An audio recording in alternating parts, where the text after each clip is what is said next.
박근혜 대통령께서 어저께 대국민 담화를 통해서 노동개혁 없이는 청년들의 절망도 비정규직 근로자의 고통도 해결할 수 없다는 말씀에 전적으로 동의합니다. 일자리는 민생인데 민생을 챙기는 데는 여야가 따로 있을 수가 없습니다. 대통령의 담화에는 원인 진단도 문제를 해결할 처방도 없었습니다. 정규직 임금을 줄여서 청년 인턴직을 늘리자는 발상은 대책이 될 수 없습니다. 무책임한 발상입니다. 노동시장 단축이 일자리를 늘리는 더 확실한 방안입니다.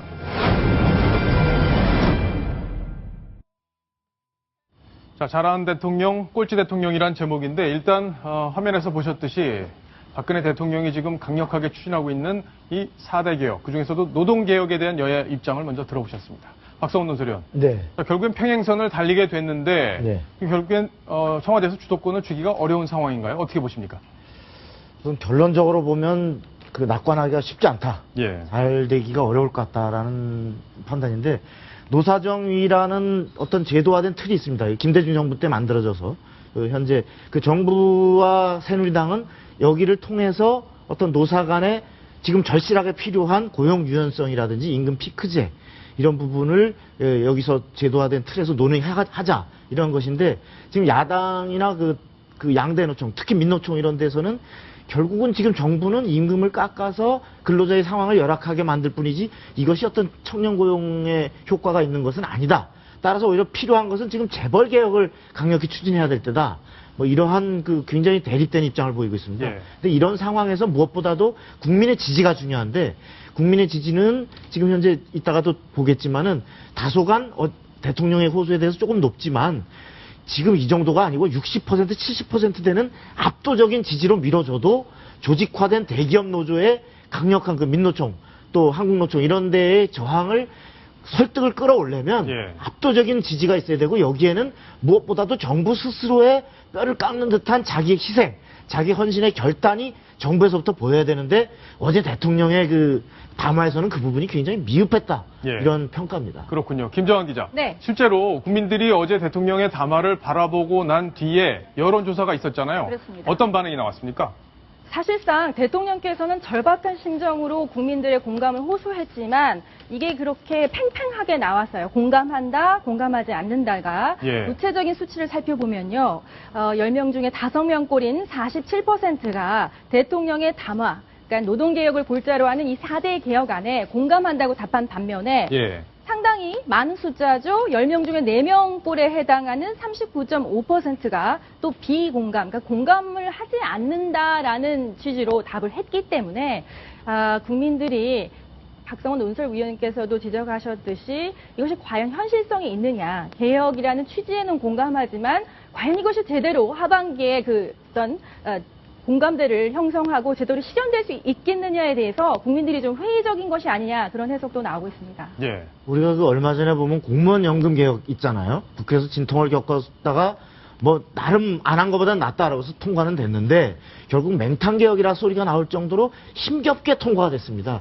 그것을 통과시키는데 국민의 60% 이상의 높은 지지가 있었음에도 불구하고 조직화된 공무원 노조의 어떤 저항, 이거 또 표를 의식한 이런 그 정당들의 또 주춤거리는 것 때문에 제대로 사실은 안 됐는데 맞아요. 지금 이 그 노동개혁은 훨씬 그보다도 어렵고 고통스러운 그 많은 저항들이 요구되는 따르는 예상되는 상황이기 때문에 이 부분에 대해서 정부가 국민을 압도적으로 설득할 수 있어야 되고 그러기 위해서는 아까도 말씀드렸듯이 정부 스스로가 지금 대통령이 지금 정부 스스로 하겠다는 걸 보면 임금 피크제 이제서 도입해서 올 연말까지 하겠다.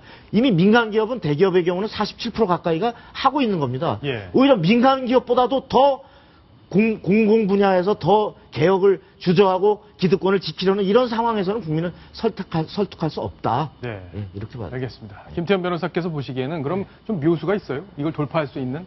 경력이 없다. 뭐 한 신문에서 이런 제목의 기사도 쓰긴 했더라고요. 그 청와대와 새누리당이 좀 유념 있게 봐야 될 건 지금 영국의 그 보수당의 캐머런 총리가 밀어붙이는 구조개혁, 그 개혁 정책을 좀 우리가 좀 벤치마킹할 필요가 있는데 지난 총선에서 영국 보수당이 전통적인 보수 정권의 그런 경제 정책 정책을 그 정면에 내걸음을 우리가 압승하지 않았습니까? 그리고 나서 그 승리를 바탕으로 해서 지금 다시 개혁이 밀어붙이고 있는데 그 바탕이 됐던 게 바로 제사를 먼저 깎았다는 겁니다. 예. 먼저 공무원들의 어떤 임금 동결하고요, 공무원 인원 감축하고 국가 예산을 절감했습니다. 그랬기 때문에 국민들한테 야, 우리도 먼저 이렇게 했으니까 민간에서도 개혁을 하십시오. 먹혀줄 수 있었다는 것이죠. 지금 박성호 위원께서도 지적하셨지만 물론 임금 피크제 한다고는 하지만 민간에 비해서 턱없이 부족합니다. 먼저 국가, 즉 공공기관부터 제사를 깎는 어떤 그런 개혁을 하고 나서야 그래야 정당성이 확보될 것이고 민간의 어떤 그런 노동의 개혁을 요구를 했을 때 민간이 대통령의 어떤 그런 의사를 잘 파악을 하고 진정성 있는 개혁이 되지 않을까 싶습니다. 예.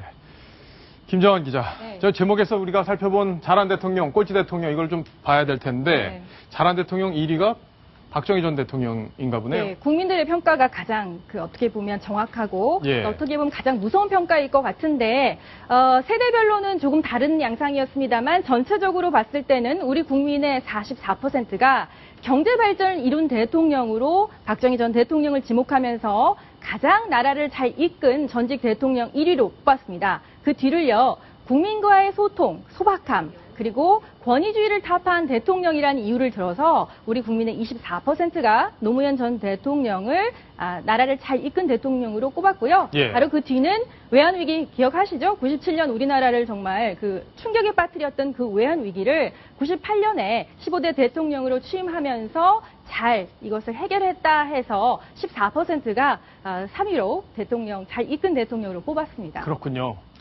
여기서 보면 왜 국민들이 저런 순으로 뽑았을까를 우리가 깊이 생각해 봐야 되는 대목인데 무엇보다도 지금의 경제 상황과 아주 밀접한 관련이 있다고 봅니다. 지금 보면 5분기 연속 0%대의 성장을 기록하는 말하자면 장기 저성장 그리고 심지어 일본이 과거 겪었던 그 잃어버린 10년에 가까운 장기 불황을 걱정해야 되는 정도의 경제 상황입니다. 예. 이러다 보니까 무엇보다도 박정희 대통령이 다른 무슨 독재라든지 어떤 다른 많은 비판받는 부작용에도 불구하고 무엇보다도 누구도 부인할 수 없는 경제 발전의 업적 그리고 또 박 대통령을 꼽은 이유가 보면 두 번째가 새마을운동, 세 번째가 민생해결 예. 결국은 다 경제로 먹고 사는 문제죠. 예, 먹고 사는 문제를 정말 해결할 수 있는 강력한 리더십을 발휘해달라. 이런 것이 국민들의 요구고. 그 다음 두 번째로 이제 노무현 대통령이 2위로 랭크된 것은 무엇보다도 지금 박근혜 대통령에게 끊임없이 얘기되는 소통.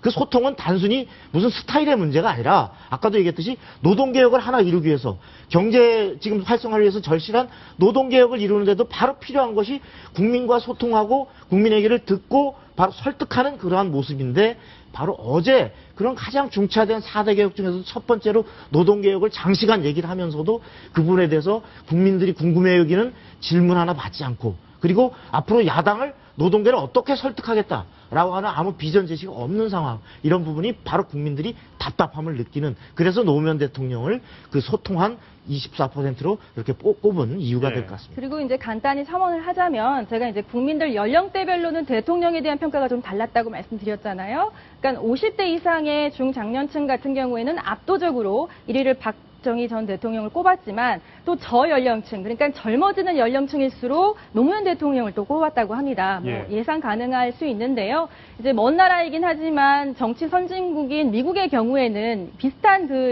어떤 여론조사를 하면 연령대에 상관없이 또 초당적으로 항상 꼽히는 사람들이 있죠. 네. 링컨이라던가 워싱턴이라던가 루즈벨트라던가 그래서 우리나라도 앞으로 한 수십 년 후에는 좀 초당적인 국민들 연령대나 아니면 어떤 지역에 무관하게 좀 모든 국민들의 사랑을 받는 그런 1위 대통령이 좀 자주 나왔으면 좋겠습니다. 네. 자, 잘 못한 대통령들도 있던데 네. 잘 못한 대통령 누구로 꼽았나요? 네, 오늘 참 이 뉴스 듣는 당사자는 참 기분이 참 우울할 것 같은데요. 예, 이거 조사 결과니까요. 그렇죠. 이명박 전 대통령이 가장 잘못한 대통령 1위로 꼽혔고요. 그 다음이 전두환, 노태우 전 대통령이 꼽혔습니다. 이명박 대통령 그 가장 큰 이유는요. 예산 낭비라던가 환경 훼손 등을 이유로 사대강 사업이 예. 어떻게 보면 가장 큰 그 오류였다 하는 국민들의 조금 아픈 평가가 있었습니다. 알겠습니다. 자, 정치권 얘기 오늘도 핵심만 추려서 정리를 해드렸습니다. 자, 다음 주제로 가겠습니다. 다음 주제는 아주 재미있는 소식이 기다리고 있습니다. 순위 먼저 확인합니다.